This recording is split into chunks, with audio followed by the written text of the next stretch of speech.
wanted this. Yeah, me neither, Harry, but here we are. You might have noticed that there's a lot of emotion on the Femstodes issue, both positive and negative emotion.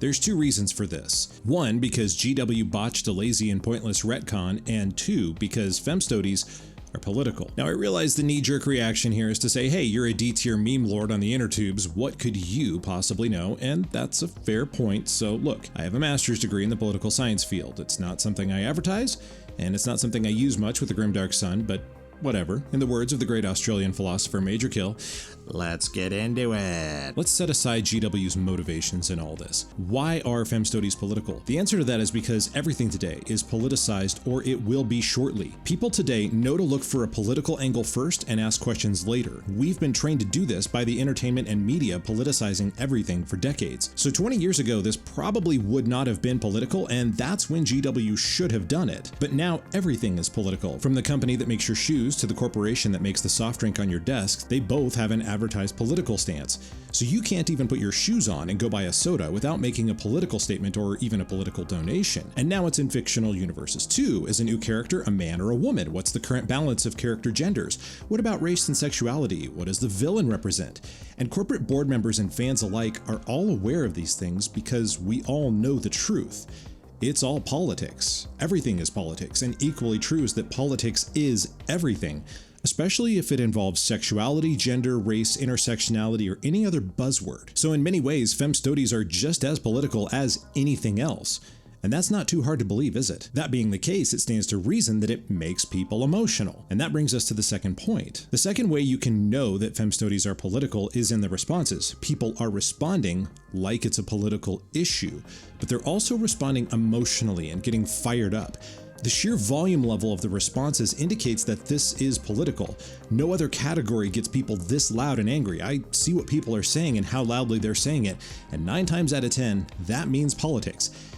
Either that or a bad breakup. So on the one hand, you have the yes crowd, which seems to need the affirmation or representation of their socio-political views in the lore, no matter how badly GW did it. And they are angry that anyone would oppose this view. On the other hand, the hell no crowd is angry over someone else's politics seeping into their hobby, and they're afraid of the issues that have plagued and destroyed many other franchises. In both cases here, the emotion is strong, and it's coming from a place of political belief, which I'd argue also encompasses moral and philosophical beliefs. GW's hurried botching of this is just a catalyst for even more inflammation, and hey, there's a lot of people mad about GW's laziness, and that's fair enough. A company with a $3 billion market cap should be able to write or at least buy a good origin story. But here's the important part. This Femstodes move is bad for the hobby. This is bad for 40K because it injects politics into 40K more than ever, and it's another step on the road to making 40K more political. And you know what else is political?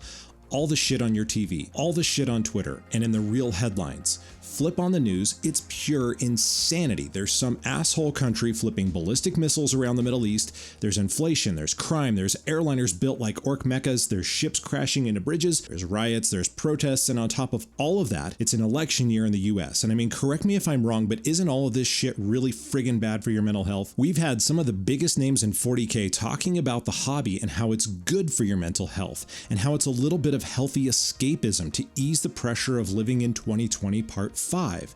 They aren't wrong. Do you see how if we let politics get injected into 40K, it loses all of the good things it offers us for mental health and even for unity? If the 40K hobby and gaming scene looks just like our TVs, Twitter feeds, headlines, college classrooms, and the rest of the culture war, then it's pretty much worthless. It's just the same as real life. It's the same cesspool as the place we're trying to escape from. So this might piss you off, but I don't want politics in 40K. I don't want DEI. I don't want orcs in MAGA hats. I don't want none of it. This is a hobby people use for enjoyment. The grim dark universe is not supposed to look like our universe, and we're not using it as a guide for society or a reflection of society. We're using it as a break from society. The preservation of escapism is one of the founding guidelines of the grim dark sun, and I'm going to stand by that. I've seen some people cheering that this latest move ruined somebody else's hobby and made someone angry, and people are happy about that. That's really ugly in my opinion. I see no reason for GW or anyone else to insert divisive politics into a hobby. That's one of the last places that people can laugh and enjoy something together. And as someone who's studied really heavy political subjects about society, I think that in current year +8, doing things together peacefully is incredibly important. I don't think that can be overstated, and politics gets in the way of that. That's why my perspective is this: no modern politics in 40K. Not now, not ever, and I'll die on that battlefield.